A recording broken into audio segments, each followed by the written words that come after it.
mengaku sudah mengenal Irjen Teddy dan siap membantunya. Namun ia belum berbicara soal langkah awal yang dilakukan untuk membela Irjen Teddy Minahasa. Hotman juga menjelaskan bahwa Irjen Teddy memerintahkan semua barang bukti ditarik ke Padang untuk dipakai sebagai operasi berikutnya. Namun ternyata ada sejumlah barang bukti yang telah terjual.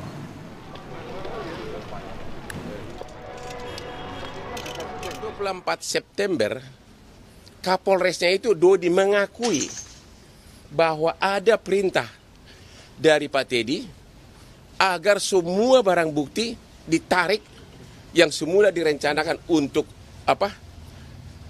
sebagai umpan agar semua ditarik, ya. Tapi kok tiba-tiba sudah ada yang terjual, katanya sudah ada yang terjual 1 kilogram. Bahkan yang lebih anehnya lagi, beberapa saat kemudian ada 2 kilogram sudah ada di Linda. Padahal tanggal 24 September jelas-jelas itu di BAP dan itu diakui oleh Dodi.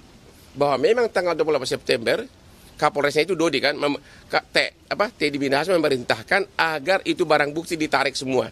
Karena memang TM maunya pemancingannya itu di wilayah Padang.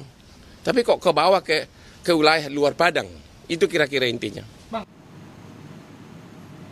Sementara itu, kuasa hukum ex Kapolres Bukit Tinggi AKBP Dodi Prawira Negara Adriel Fiari saat ditemui di kantor Lembaga Perlindungan Saksi dan Korban mengatakan perintah penarikan barang bukti karena tidak ada kesepakatan soal harga penjualan sabu. 2 kilo yang ditemukan di rumah Dodi itu ketika Pak TM memerintahkan Pak Dodi untuk mengambil semua, mengambil kembali. Jadi kan pada saat itu nilai penjualannya kan 300 juta. Nah 300 juta itu tidak sepakat. Intinya mereka nggak sepakat. Kok Wan Prestasi, Ani, Linda bilang awalnya 400 kok jadi 300. Nah karena dia tidak sepakat dia suruh menarik barang itu semua. Nah akhirnya ditarik lagi oleh Dodi atas perintah Pak TM. Barulah ditaruh di rumah Dodi. Makanya ditemukan barang bukti tersebut. Kuasa hukum AKBP Dodi Prawira Negara berencana mengajukan permohonan kliennya sebagai penguak fakta atau justice kolaborator. Permohonan juga akan diajukan bagi Linda Pujiastuti dan Samsul Marif. Lembaga Pelindungan Saksi dan Korban akan mempertimbangkan permohonan tersebut.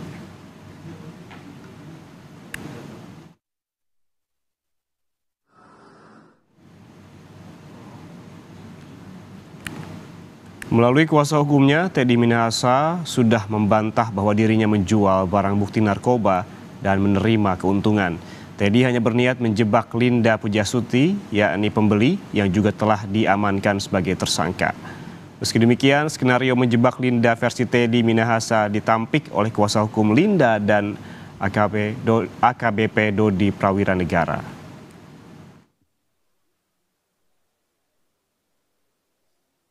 Pada saat Pak Teddy Minahasa mengenalkan Ibu Linda kepada Pak Dodi, itu Pak Dodi bukan lagi menjadi Kapolres Bukit Tinggi. Itu TR-nya baru keluar. Dia sudah menjadi anggota logistik Polda Sumatera Barat. Nah, dia suruh mengungkap dan menangkap Linda, yang sementara itu bagian narkoba. Kenapa Pak Teddy tidak menyuruh aja di narkoba Polda Sumbar? Kenapa harus Pak Dodi? Yang notabene dia adalah anggota logistik Polda Sumbar. Apa masuk logika? Gitu loh. Apa masuk logika seorang anggota logistik disuruh ungkap narkoba dengan menjebak Linda, klien saya juga. Salah satu tersangka yakni AKBP Dodi Prawira Negara kini ditahan di Rutan Polda Metro Jaya. Ayah Dodi tidak percaya bahwa putranya ikut terseret dalam kasus narkoba atasannya Teddy Minahasa. Hal ini diutarakan ayah Dodi saat berusaha menjenguk putranya di Rutan pada Sabtu lalu. Dia bertanggung jawab pada keluarga. Dia menghormati saya sebagai orang tuanya.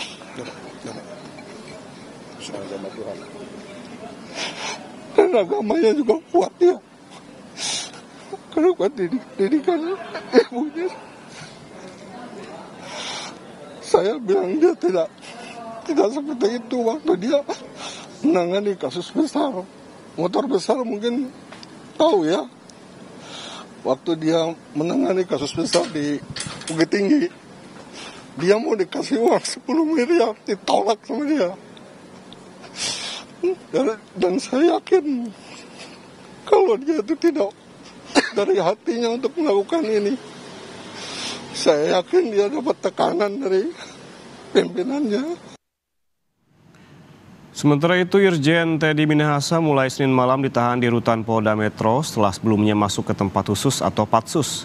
Pemindahan ini untuk mempermudah proses penyelidikan tindak pidananya di Polda Metro Jaya.